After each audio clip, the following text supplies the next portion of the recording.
wa ala ali Muhammad. Ashabul fadilah, para alim, para ulama, para kiai, ibu nyai, khususnya yang kami hormati dan kami banggakan, Bapak Kiai Haji Imam Kiai Pak Imam Supardi. Alhamdulillah selama ini tapi alhamdulillah kali ini kita bisa berhadapan langsung. Maka kesempatan, kenikmatan, kesehatan seperti ini sudah sepatutnya kita sama-sama syukuri dengan mengucapkan Alhamdulillahirabbil alamin. Allahumma sholli ala Muhammad. Juga yang kami hormati teman kami dari Medan. Sinten namanya? Pak Supra. Alhamdulillah.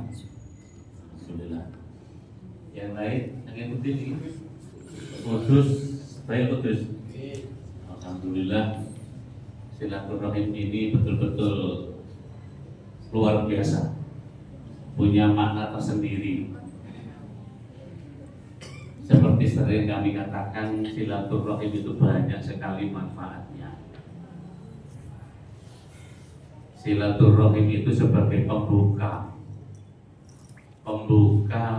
pintu kebaikan, pembuka pintu ampunan, pembuka pintu berkah rezeki, berkah ilmu, berkah usaha. Itu semua ada di dalam silaturahim. Spesial hari ini silaturahim kami dan semua jamaah dari Jombang. Sebelum kami menyampaikan apa yang perlu saya sampaikan, perlu kami perkenalkan Bapak Imam yang hadir ini semua adalah pengurus dan jamaah MDI, Majelis Dakwah Islamiyah Kabupaten Jombang. Secara khusus lagi, beberapa orang ini adalah para pengurus takmir Masjid Al-Amal, mencari ilmu, menimba ilmu dari para pengurus Masjid Jogo. Yang pertama kali saya mengucapkan terima kasih dan penghargaan kepada para pengurus takmir Masjid Jogo Karyan, khususnya panjenengan Bapak Imam, atas sambutannya, atas penghormatannya. Insya Allah semua ini menjadi manfaati dan barokai kita semua. Betul silaturahim di masjid panjenengan. Ngoten nggih, harapan kami seperti itu. Yang ketiga kalinya silaturahim ini bermaksud kami belajar mencari pengalaman, pelajaran-pelajaran yang dijalankan oleh para takmir Masjid Jogo Karyan. Kalau tadi disampaikan banyak sekali biru, dan yang terakhir katanya mau ada biru jodoh. Alhamdulillah. Maksud kami apapun yang ada di biru di sini, kami ingin belajar. Kalau kami melihat di medsos masjid ini, sekian biru yang ada itu, kami ingin tahu kira-kira yang menjadi andalan ya, menjadi program andalannya Masjid Jogo Karyan ini apa? Walaupun kami nanti tidak bisa meniru 100%, paling tidak ilmu itu bisa kita bawa pulang untuk oleh kami di Jombang. Itu barangkali yang perlu saya sampaikan. Dan kepada teman-teman dari Kudus, dari Medan, salam kenal dengan kami dan seluruh jamaah kami dari Jombang. Ngoten iki barangkali yang perlu sampaikan. Terima kasih dan mohon maaf. Assalamualaikum warahmatullahi wabarakatuh. Wah, matur suwun Bapak. Niki mungkin sampai jam pinten nggih? Pak masjid kita tetap beritibar kepada Kanjeng Nabi Muhammad SAW, karena dari beliaulah sudah jelas laqad kana fi Rasulillahi uswatun hasanah, sudah ada di teladan yang bisa dicontoh dan itu ada di Al-Quran. Nah, kita beritibar pengurus masjid itu jangan kreatif.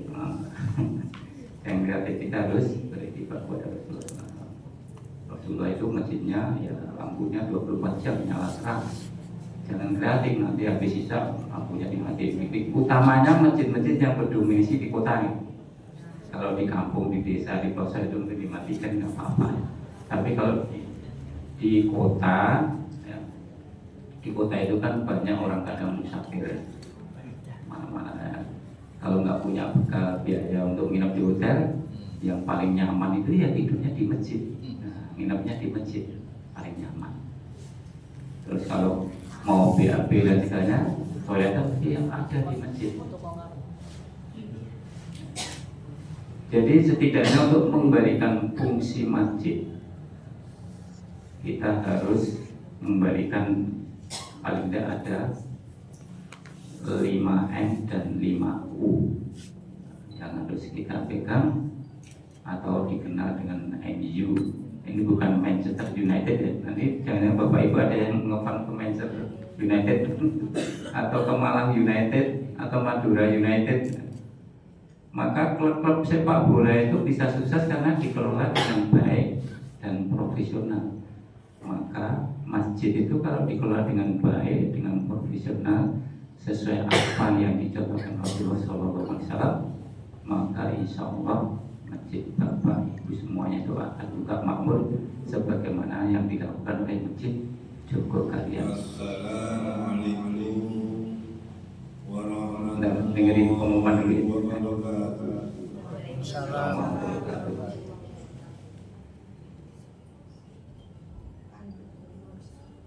Innalillahi Bahwa itu memberikan fungsi masjid, maka setidaknya ada 5M dan 5U.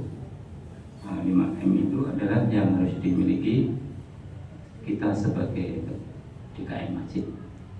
M yang pertama adalah muwahhid atau pembersatu. Maka dalam mengelola masjid, masjid adalah sarana dakwah, maka kita harus punya jiwa pembersatu.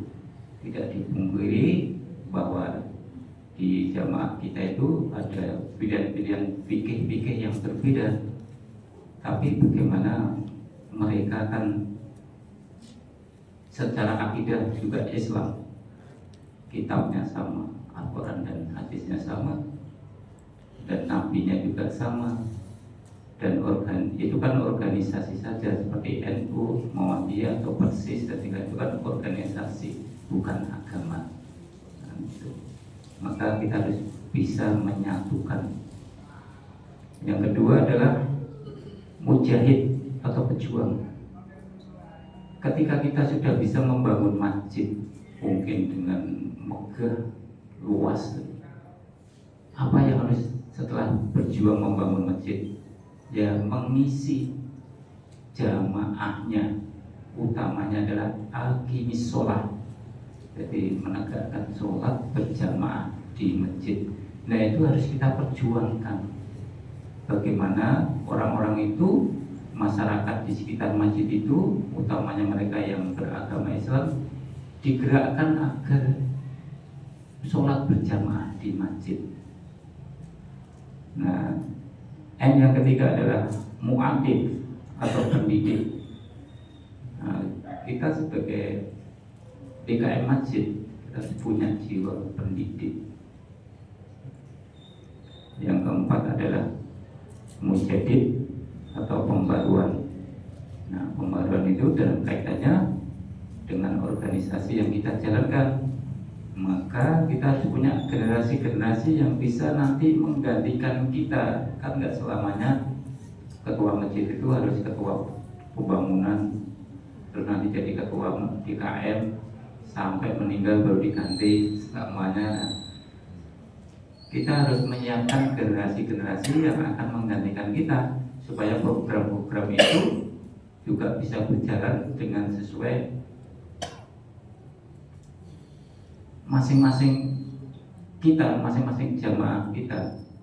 Jangan sampai ketua masjid sampai meninggal ya itu aja, begitu usulan dari yang muda-muda, mas itu aja, ini aja udah jalan, ngapain yang itu tetap terus, karena zaman itu akan berubah terus setiap tahun. Tantangan itu selalu ada terus, berkembang terus. Kalau kita berpikir hanya langsung begitu saja, yes pokoknya sholat jamaah, sing adzan semuanya duis, nah nggak makan maju nggak. Yang keempat adalah mujadid atau pembaruan budaya, pembaruan. Dan yang kelima adalah musyabik atau pembenar atau pelurus. Maka ketika ada perbedaan-perbedaan di antara jamaah, maka harus diluruskan. Jangan sampai menjadi suatu perpecahan, menjadi perpisah, akhirnya mendirikan masjid sendiri lah, bikin musola sendiri lah. Dulu di sini nggak mau jadi jamaah, kok dia gabung lagi. Nah, itu yang harus kita hindari, karena kita itu butuh suatu persatuan, bergerak bersama-sama agar bisa kuat. Kalau kita terpecah kecil ya, akhirnya komandonya siapa, nggak bisa kuat. Nah, ini kaitannya dengan 5M. Lalu di jamaah kita itu ada 5 potensi yang manakala kita bisa menyatukan, maka itu akan menjadi suatu kekuatan. Apa 5 potensi yang ada di jamaah itu? Yang pertama adalah ulil amwal, orang pemilik harta. Maka di antara jamaah itu saya yakin di antara ibu-ibu atau bapak-bapak ini pasti secara ekonomi tidak akan sama. Ada juga yang di ekonominya lebih mudah, lebih gampang atau lebih kaya. Ada juga yang ekonomi mungkin bahkan sangat lemah, perlu dibantu dari di antara jamaah kita. Nah, yang kedua adalah ulil albab atau orang-orang yang pemikir. Maka ketika takmir itu menjalankan satu program, kita butuh orang-orang pemikir. Kalau saya melakukan program ini itu 1 tahun ke depannya apa ya? Target apa yang mau kita capai? Katakanlah, wah sholat subuh ini sebisa mungkin target tahun pertama 50% dari sholat Jumat. Maka kita upayakan. Setelah tahun pertama tidak tercapai, wah dengan cara begini-begini kok nggak bisa tercapai. Maka tahun kedua ada terobosan lagi program, kita naikkan tingkatan. Tahun kedua 75%, 60%, dan segala harus ada program-program itu, bagaimana memobilisasi jamaah itu bisa makmum di masjid. Nah, itu harus kita pikirkan. Yang ketiga adalah ulil ampus, orang-orang yang pemilik waktu. Nah, orang-orang pemilik waktu itu ada di jamaah kita. Jamaah kita itu tidak semua juga pegawai pemerintah atau pegawai negeri, tidak juga semua wira swasta, ada juga yang pengangguran, ada juga yang hanya kerjanya serobotan, hari ini kerja mungkin besok tidak kerja. Dan utamanya yang di usaha-usaha produktif. Nah, usaha-usaha produktif itu. Nah, usaha-usaha produktif itu berarti dia nanti punya waktu. Ketika kita punya program harus survei ke daerah-daerah yang jauh, yang ada daerah pelosok itu, maka orang-orang yang punya waktu ini yang bisa mensurvei ke daerah pelosok sana.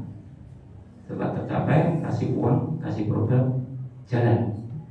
Nah nanti kalau yang lansia-lansia yang sudah sepuh-sepuh ini kasih uang, kasih program untuk yang daerah-daerah jauh, daerah terpencil yang harus naik motor atau naik kendaraan, nanti di tengah jalan udah ngos-ngosan masuk angin kan dulu sampai tujuan. Nah, nanti programnya terkendala. Nah itu harus pemilik orang-orangnya, pemilik waktu, ulil anfus. Yang keempat adalah ulil amri, orang yang duduk di birokrasi. Perlunya apa orang yang duduk di birokrasi itu ada juga di antara jamaah kita. Maka kalau ada urusan-urusan yang sifatnya melalui birokrasi, perizinan dan segalanya, misalkan harus pilih yayasan, maka syaratnya apa ya kalau mau bikin yayasan? Nah orang yang duduk birokrasi itu bisa menguruskan atau bisa mungkin syarat-syaratnya tahu, mencari informasi itu. Terus yang kelima adalah ulil amsor atau orang peneliti.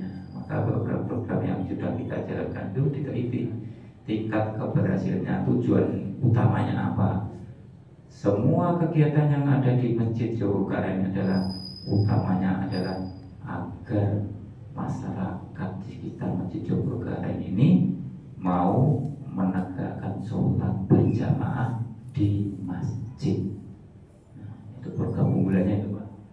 Program unggulan Masjid Jogokaren adalah agar masyarakat di sekitar masjid dimobilisasi bisa sholat berjamaah di masjid.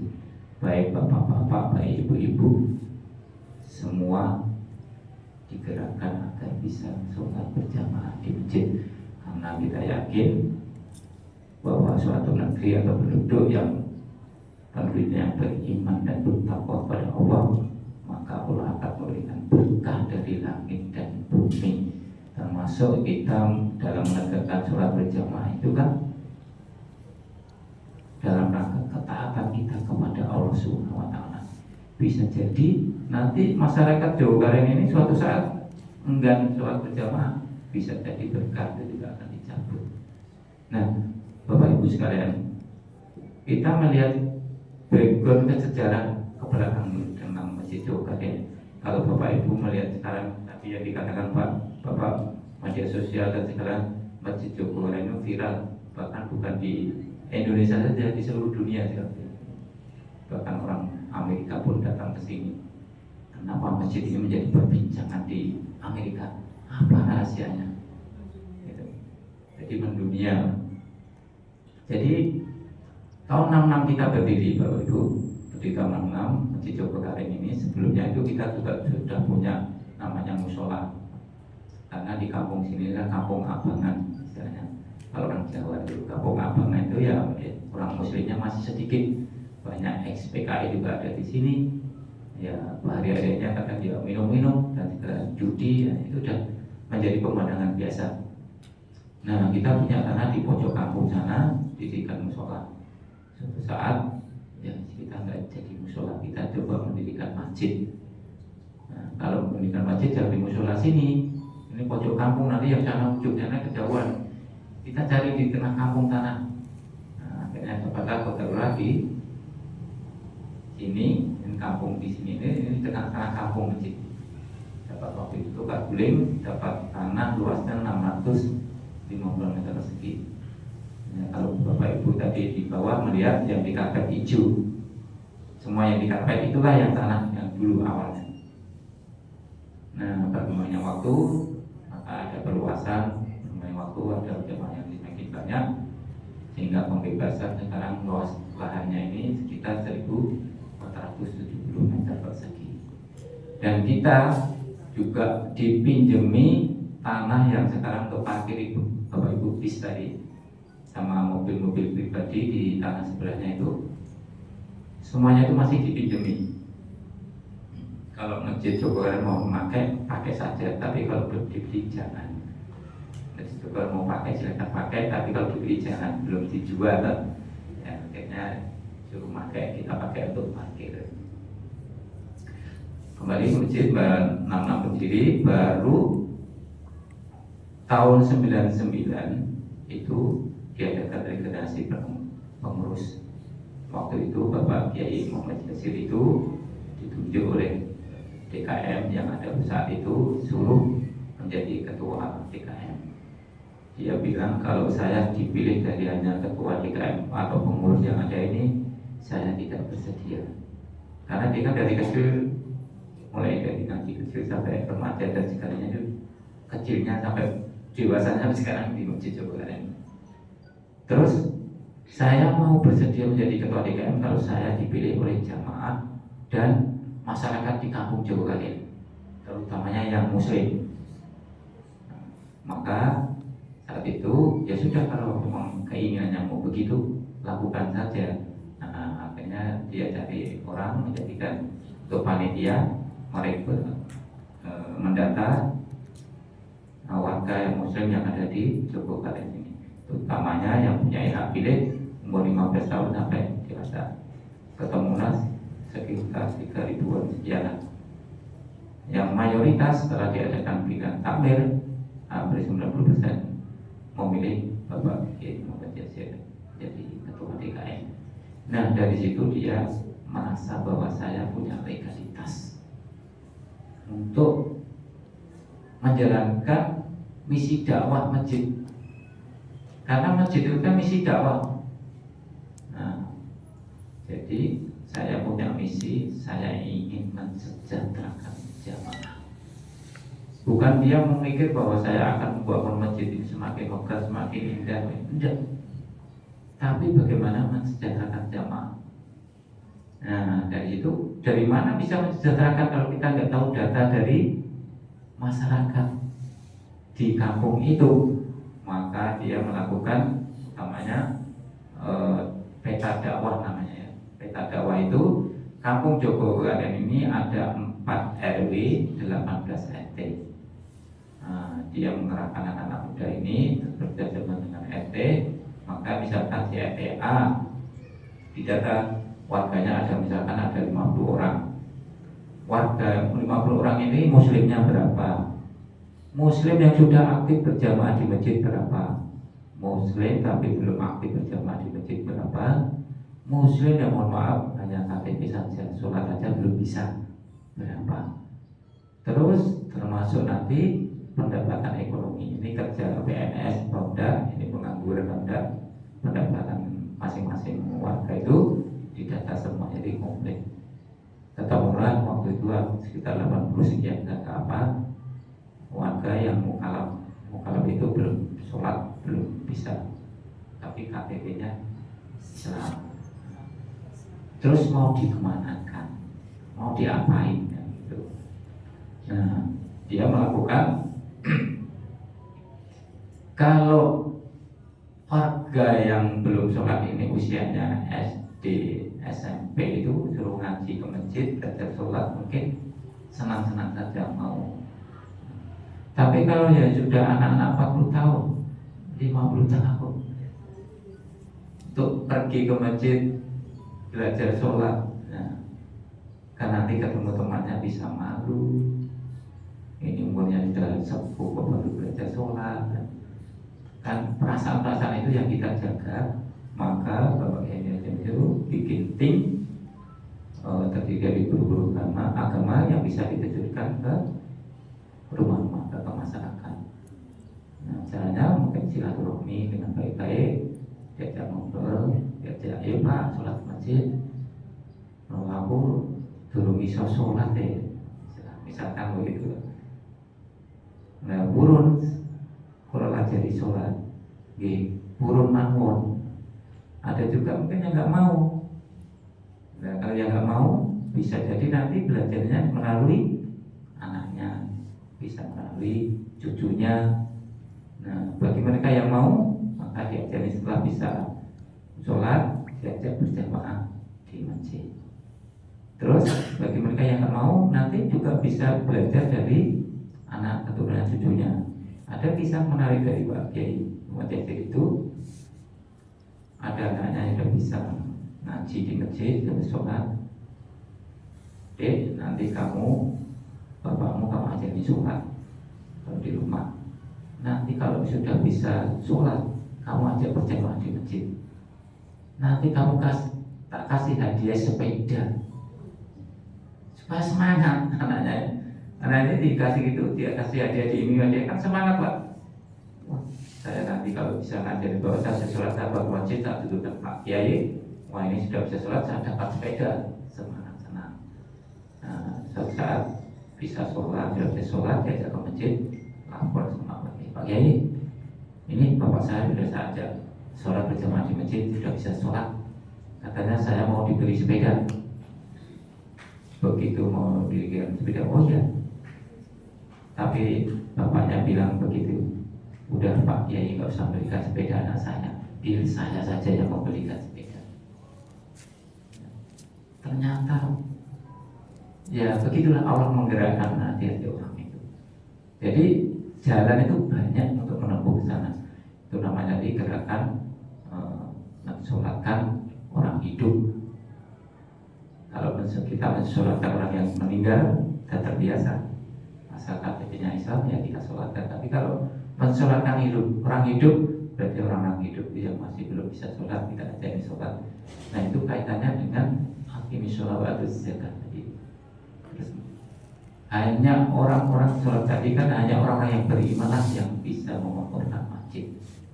Ini namanya masjid itu liman amanah billah. Nah kalau kita nggak ada pembinaan masyarakat di sekitar kita untuk menuju beriman, ya masjid dari mau dari mana? Karena ayatnya sudah jelas, Allah memberikan hanya orang yang beriman yang akan memakmurkan masjid. Maka pembinaan melalui beriman ini, dakwah itu harus kita lakukan sampai betul-betul. Nah, tentu bagaimana orang itu bisa tertarik ke masjid, mengajak ke masjid itu supaya nanti bagaimana. Nah, apa yang dilakukan juga adalah diantaranya adalah memberikan semangat hadiah. Nah, suatu saat ini jamaah subuhnya itu kok dari dulu kok nggak ada penambahan ini, sudah dilakukan ini dan itu kok masih belum. Dia sudah dilakukan kalau ke masjid habis subuh sarapan minum teh atau kopi kok masih belum bertambah. Sekali-kali kita kasih hadiah umroh. Jadi suatu saat diadakan diedukasi bahwa Bapak Ibu selama 40 atau selama 1 bulan, siapa yang sholat subuhnya tidak bolong berjamaah maka ada hadiah umroh. Tentu ada yang berkata juga, Pak Yai nanti sholat ke masjid gara-gara umroh nih. Ya tidak apa-apa, asalnya gara-gara umroh biar terbiasa lama-lama. Nah, dan di umroh itu kita juga pasang bukan hanya angkatnya kita siapkan dengan absensi pager. Nah, kita siapkan absensi pager, absensi mereka yang berjamaah harus absen di begitu 40 hari kita lihat data absensi itu. Wah, waktu itu jamaahnya banyak Pak, warga antusias dan makin banyak. Nah ini yang perlu gerakan-gerakan itu. Nah, setelah dicek di kajian itu ternyata ada 1 jamaah yang datangnya sebelum adzan, rutin sudah datang lebih duluan. Yang lainnya, saya kalau misalkan kita undi kan semuanya juga berhak gitu, tapi kan kurang proporsional nanti. Nah, setelah kita cek 1 jamaah yang rutin datang lebih awal sebelum adzan, nah itu yang mendapat hadiah umroh. Nah, nanti kita edukasikan pada jamaah ini juga, kenapa si A mendapat hadiah umroh? Karena dia adalah datangnya lebih awal dan rutin dibandingkan jamaah yang lain.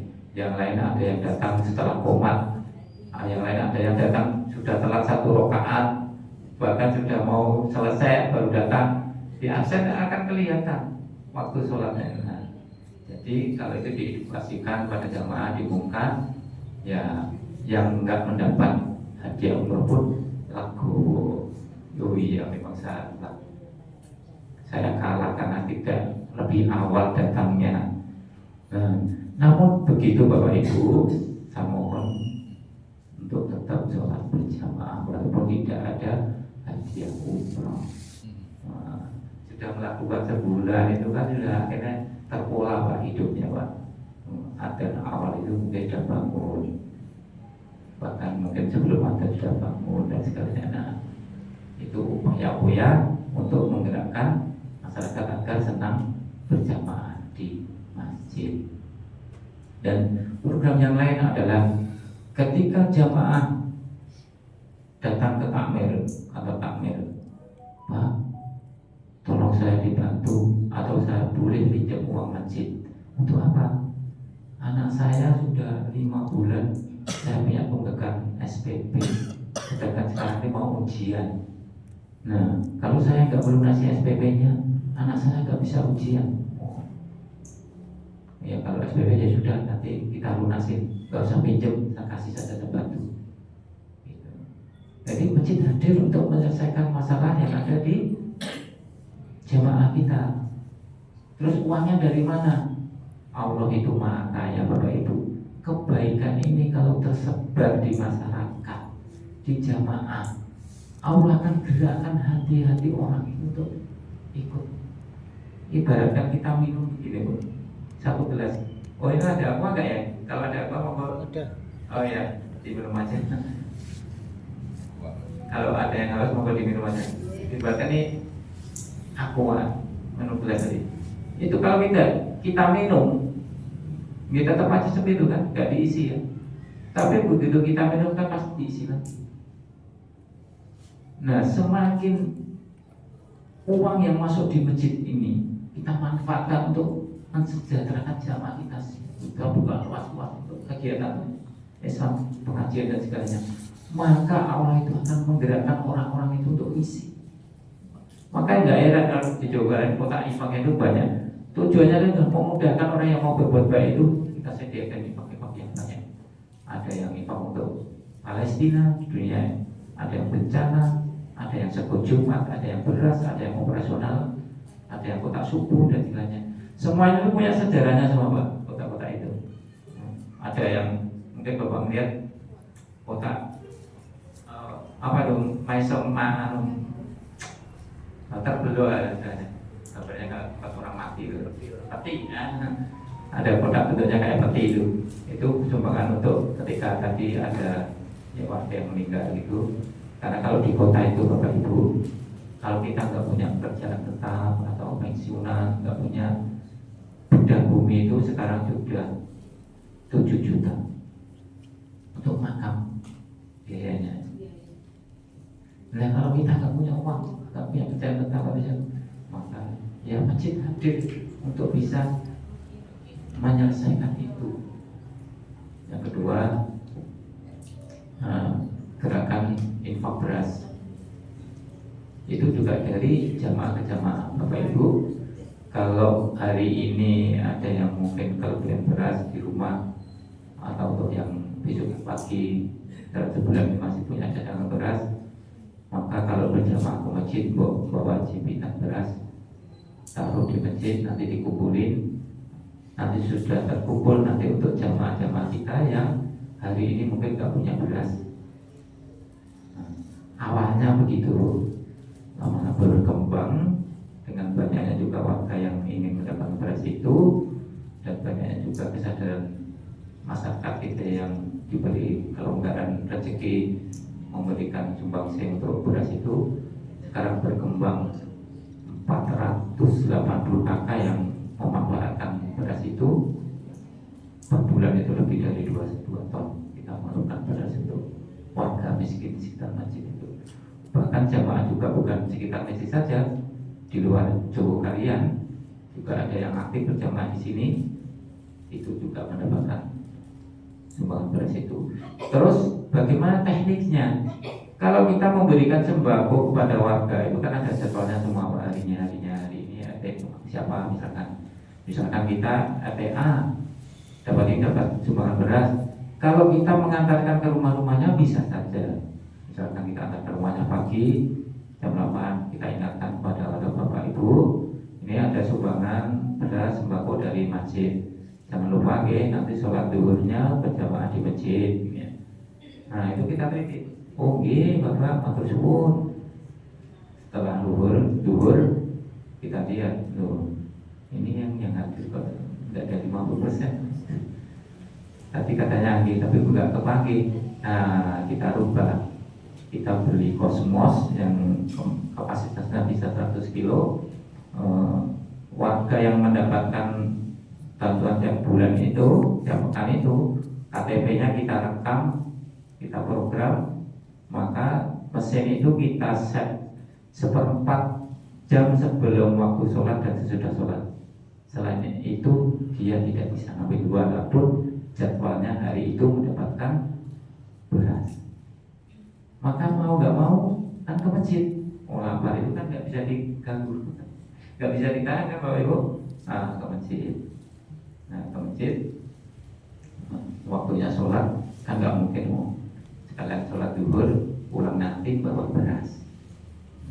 Jadi tujuan kita membantu, terus apa yang mau kita dapatkan juga tercapai. Akhirnya masjid hanya ingin mendapatkan agar mereka sholat berjamaah. Nah, membantu kita mereka berjamaah di masjid. Nah, juga layanan-layanan yang membuat jamaah itu bisa tenang. Apa itu ya? Apa yang Bapak Ibu di masjid, mungkin sendal, sepatu, atau tas dan segala yang hilang ketika sholat berjamaah, maka takmir bertanggung jawab, baik sepeda motor, helm dan segala kalau hilang saat melakukan sholat berjamaah, maka masjid takmir akan mengganti dengan merek yang sama yang hilang. Apa filosofinya? Filosofinya kan, kalau kita dulu anak-anak kecil itu, kalau diberikan sendal baru sama Bapak Ibu, kalau mau dibawa ke masjid kan masjid dibeling gitu. Udah masjid kok bawa masjid sendal baru atau baru nanti kalau hilang giye. Bawa yang jelek saja. Tapi di masjid kalian, maka baru maupun jelek kalau memang hilang saat melakukan sholat berjamaah diganti dengan baru. Filosofinya adalah agar jamaah itu ketika bersolat mengikuti imam berjamaah itu hatinya pikirannya bisa tenang, walaupun barang bawaannya baru, sendalnya baru, naruhnya juga tenang. Kalau nggak ada jaminan itu, dia bawa baru itu mesti cari selpit-selpitan di mana yang kira-kira nggak dijangkau orang, gitu Pak. Itu sudah ada di selpitan-selpitan yang mungkin nggak terjangkau orang. Ketika Allah bertakbir itu juga masih ingat. Jangan-jangan sepatu sendal baru tadi hilang, tidak selipitkan di sana. Kan tidak khusyuk akhirnya sholatnya. Mikir padahal bacaannya imamnya enak, aduh, suasana sempurna. Nah, dari dasar itu maka masjid menjamin kalau hilang dijamin takmir, maka ketika Allah takbiratul ihram ikut imam, tenang aja dia. Toh nanti kalau sudah saya juga dikasih sama takmir, nggak mikirin lagi. Taruh di mana pokoknya yang rapi, sepanjang tempat sendal sepatu itu. Ya nanti kalau hilang tinggal lapor sama takmir, sendal taruh sini, mereknya ini hilang. Yang kebanyakan itu biasanya mahasiswa itu kadang ketukar dengan temannya itu. Mereknya sama, satunya sudah agak kusam, satunya masih agak baru. Ketika pakai di rumah, ternyata yang dipakai kok ini sepatu kok agak baru ini, berarti tertukar. Nah yang kehilangan kan lapor sama takmir, mereknya apa ini? Ya udah lalu disadarkan dapat baru pulang. Begitu besoknya lagi datang ke masjid, loh ini sepatuku masih ada di sini. Ternyata tertukar. Ya sudah yang lainnya sudah dibelikan, ya udah bawa aja. Nah, begitu. Yang tidak bisa diganti takmir adalah kalau Bapak Ibu kesini, mungkin Bapak kehilangan istrinya. Pak, lapor istri saya hilang, atau istrinya lapor ke takmir, Pak, suami saya hilang, tadi ditaruh di mana?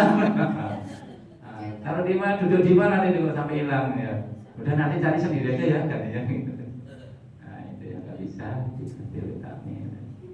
Nah jadi layanan itu yang misalnya ini ada Jombang itu terkenal joki-joki, lucu-lucunya. Saya senang kiai-kiai dari Jawa Timur itu kalau menyampaikan ceramah itu masalah lucu-lucu.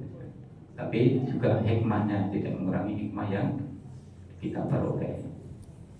Nah, yang kedua, yang lain dalam program-program bagaimana jamaah kita yang lansia. Lansia itu kalau sudah dia nggak kuat naik motor, bukan sama istri, maka dia ke masjidnya jalan kaki.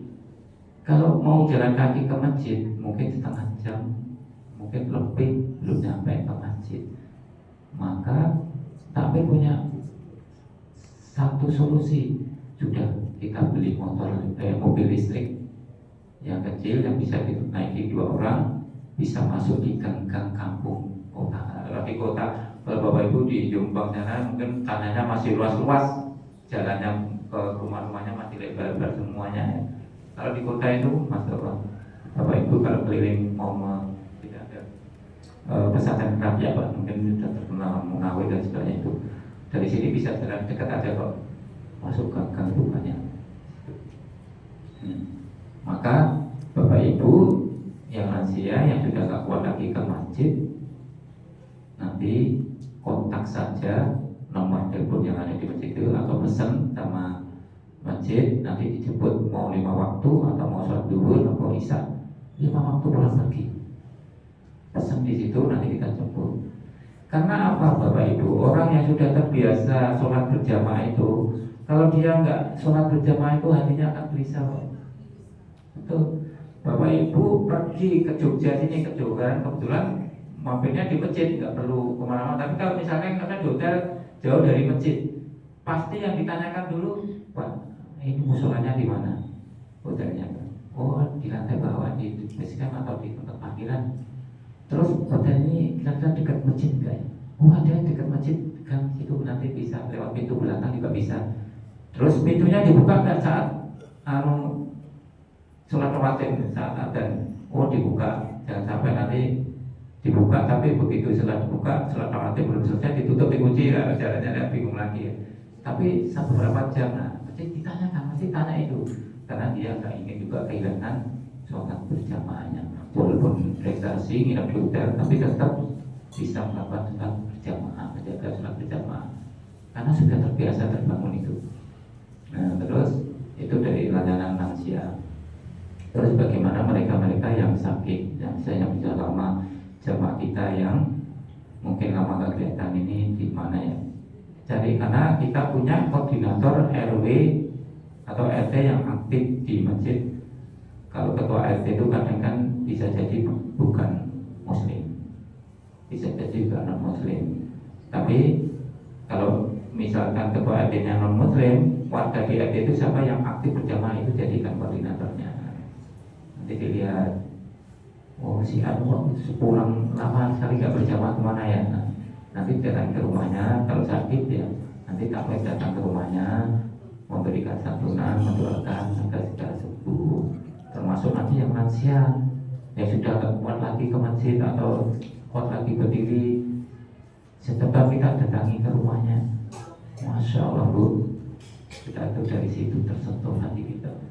Mereka yang merasakan sakit didatangi oleh takmir masjid, hatinya senang sekali Bapak Ibu, merasa diperhatikan, sampai segitu perhatiannya kepada jamaahnya. Karena yang kita bangun itu bukan jamaah sholat, tapi jamaah masjid. Kalau kita bangun jamaah sholat, selesai sholat ya sudah pulang selesai, kadang gak kenal. Tapi yang kalau kita bangun itu jamaah masjid, maka di antara jamaah, di antara kita dia saling kenal, saling tahu kondisinya. Nah itu yang kita bangun. Maka program-program yang ada di Jogokaryan ini, kita punya relawan banyak. Ketika masjid Bapak Ibu belum mampu membayar marbot misalkan, ya relawan jamaah itu digerakkan untuk bersih-bersih toilet dan segalanya, itu dijadwal. Kok belum tak bersih-bersih toilet, tak jadwal hari ini gitu. Jadi dihidupkan jamaah itu, kebersamaannya itu. Tapi kalau sudah masjid punya uang cukup untuk membayar marbot, ya kita ikut marbot. Terus relawannya mau dimanakan? Ya relawan masih tetap kita aktifkan, bisa juga nanti sebagai relawan bersih-bersih masjid di luar masjidnya. Mungkin di kampung sebelah, kampung sana, bagi Bapak Ibu yang masjidnya ingin dibersih-bersihkan relawan masjid Jogokaryan, tinggal kontak pada nomor ini. Karena ternyata banyak Bapak Ibu, kita semangat membangun masjid dengan bagus, toilet bagus, tapi tidak dirawat. Kadang mau masuk toilet aja sudah bau bersih. Belum lagi nanti lumut-lumutnya sudah mulai tumbuh tidak dibersihkan. Ini rumah ibadah, karena kebersihan kesucian itu yang harus kita jaga. Karena itu juga menunjukkan hati kita ya, oh berarti orang yang berarti kita masih kurang bersih, cerminan dari kita. Nah, dari situ maka relawan masjid itu sudah sekarang komunitasnya hampir 40 dari berbagai daerah itu. Dan kemarin tur ke Jawa Timur dan Bali itu ada 200 lebih orang yang ikut komunitas itu dengan tagline bersih masjidku, bersih negeriku. Tagline itu dakwah. Itu nanti kalau tersebar di media sosial, mungkin Bapak Ibu bisa lihat di Makbut masjid itu banyak nanti di IG masjid Makbut itu tersebar di masyarakat luas, maka ternyata orang-orang yang mensupport kegiatan itu bukan hanya dari orang-orang Jawa Barat saja, bisa juga mungkin dari Jombang bisa ikut kontribusi, bisa juga orang dari Jakarta bisa kontribusi. Nah, dari mana bisa orang dari Kalimantan Timur dan sebagainya. Karena sekarang tuh sangat mudah orang mau berbuat baik kalau kita diberi kelapangan harta itu untuk mensupport kegiatan-kegiatan Islam. Tinggal buka feed sambil tidur, klik kirim chat, selesai, nggak ada 5 menit. Maka kita juga harus punya model transfer melalui online. Karena Masjid Jogja ini yang transfer infak online itu miliaran Pak jumlahnya ini. Bisa saldonya itu melebihi yang celengan-celengan itu yang lewat transfer itu. Maka itu untuk apa? Ya untuk operasional masjid, untuk melayani jamaah kita, untuk mensederhanakan jamaah kita. Kalau di sekitar masjid tersedia, maka kita juga ekspansi ke luar-luar masjid juga ya. Ada masjid-masjid binaan. Salah satu contoh, ketika Ramadan Bapak itu sering dengar dengan program buka puasa bersama itu. Dulu awalnya ya cuma 50 atau 100. Awal-awal masjid itu dari RT dijadwal ini untuk buka puasa RTA tanggal ini dilibatkan sama RT. Lama-lama juga jamaah itu istilahnya nita ini takjilannya buka puasanya RT mana ya? Oh RTA. Kalau RTA itu pasti lauknya enak-enak. Ini jadwalnya RT apa? Oh RTP. Wah paling nanti sate sayur tempe tahu. Kayak gitu nih. Terus pengaruh juga terhadap jamaahnya kok berkurang nih. Kan kita teliti Pak, Ibu. Kita teliti setiap jadwalnya yang tempatnya yang enak-enak itu kok mesti banyak jamaahnya ya. Wah akhirnya dikumpulkan aja udah. Sekarang dikumpulkan aja dananya di masjid, nanti dia takmir yang mengelola. Setiap hari pokoknya ada menu takjilan makan bersama, piringan itu, piringan dari dulu piringan.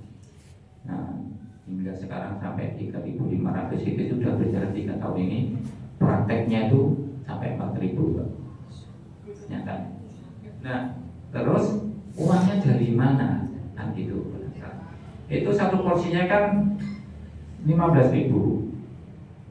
Kalau sehari itu 3.500 berarti paling enggak 52,5 juta per hari. Kalau dikalikan 30 berarti kan 1,5 juta. Berjalan waktu 3 tahun ke sini ini, ternyata uang itu juga bukan orang dari Jawa Barat saja yang ikut berkontribusi itu. Yang terakhir hari ke-15 itu sudah surplus. Hari ke-15 Ramadan dana 1,5 M itu sudah surplus. Maka kita minta izin kepada jamaah bahwa ini uang ini surplus, maka selebihnya ini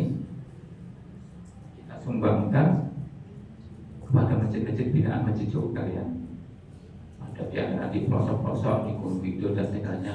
Sehingga berkahnya, nikmatnya di bulan puasa itu dirasakan juga di kampung-kampung Gunung Kidul. Nah, kenapa namanya kayak di kampung Ramadan Jogokarian? Itu sudah hari ke-21 tahun ini. Supaya Ramadan itu dirasakan di kampung-kampung. Filosofinya begitu. Jadi Ramadan itu dulu ada lomba kampung, penghias kampung dan sebagainya menjelang Ramadan itu. Jadi supaya meriah maka namanya kayak gitu. Nah, 15 jadi 1,5 M per bulan. Kalau kita membuat proposal kepada jamaah, Bapak Ibu, saya butuh dana, masjid mungkin butuh dana 1,5 M untuk acara berbuka puasa bersama. Nanti yang punya kemampuan kecil atau yang pamornya kecil itu merasa terteror, Bapak Ibu.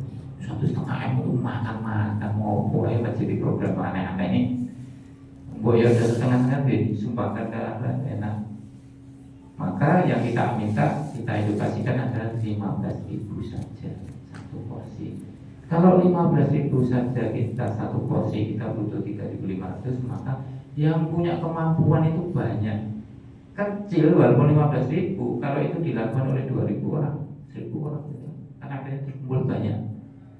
Nah, terserah jemaah mau yang 15.000 atau sesuai kemampuan masing-masing, ada yang 100 bungkus atau 1.000 porsi dan sebagainya, bebas, semuanya dikasih kesempatan.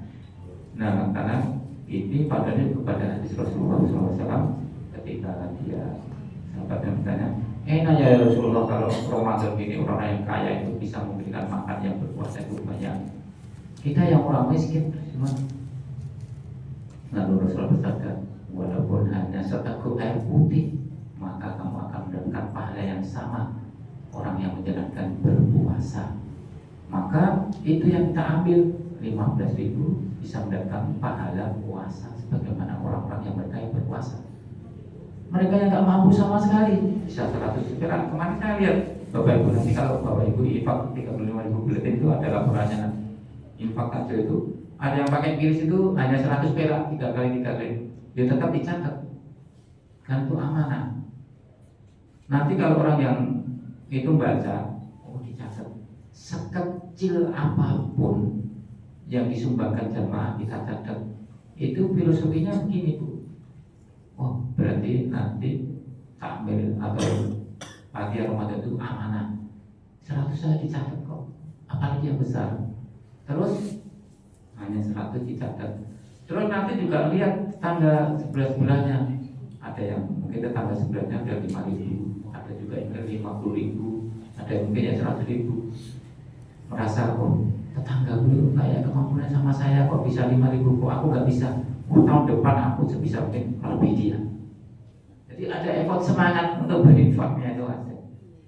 Dan laporan transparan itu kita bagikan ketika habis sholat Id. Kita ngumpul semua di masjid. Nah di masjid nanti ada laporan keuangan dan segala kegiatan masjid.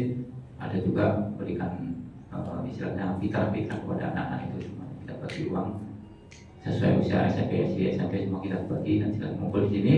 Nanti bawa laporan itu. Laporan itu kan dibaca. Jadi maka yang dibangun Masjid Jogoran adalah transparansi, image, kepercayaan jamaah. Masjid tidak ingin, Bapak Ibu sering dengan saya dono ya. Nah, itu artinya semangat kita untuk tidak menyimpan infak jamaah. Bahwa infak jamaah itu kita juga kembalikan kepada jamaah untuk mensejahterakan jamaah. Maka semangat infak itu kita satu nol, maka masjid tidak ingin menyimpan infak. Karena ada anekdot begini Bapak Ibu, ketika dia pagi berinfak habis subuh, duhur meninggal, kita dikubur, melihat amal infaknya. Saya pagi tadi infak di Jogoran kok nggak ada pahalanya di sini gimana? Infak itu masih disimpan takbir di bank itu belum disalurkan kepada yang berhak menerimanya. Maka anekdot itu, tapi kita ambil positifnya bahwa itulah manfaatnya infak, kebermanfaatannya itu harus segera karena kita menjalankan amanah dari jamaah. Dan ini kepercayaan yang kita bangun ini akhirnya tersebar Pak. Sampai ke Jombang, sampai ke Jakarta, sampai Bapak Ibu itu sampai ke sini, masalah itulah cahaya kebaikan ya. Dari sholat berjamaah itu pada penasaran, masa sih Masjid Jogoran ini sholat subuhnya kayak sholat Jumat apa benar, bahkan lebih sholat Jumat. maka pada penasaran. Dapat semangat. Kalau yang di pesantren sudah terbiasa karena memang di pesantren kan ya zamannya itu kan penuh ya santrinya ya banyak di situ. Tapi ini kan masjid kampung, masjid umum seperti masjidnya Bapak Ibu. Nah, ketika melihat berita itu, oh benar, ayo kapan-kapan ke Joko kalian yuk, gitu, jadwalkan. Kalau Bapak Ibu saya undang hari ini, tapi kalau Allah yang menggerakkan hati Bapak Ibu itu, terbukti Bapak Ibu bisa sampai Joko kalian. Nah, mungkin pemaparan saya satu kebetulan masih ada waktu sekitar setengah jam, bisa tanya jawab.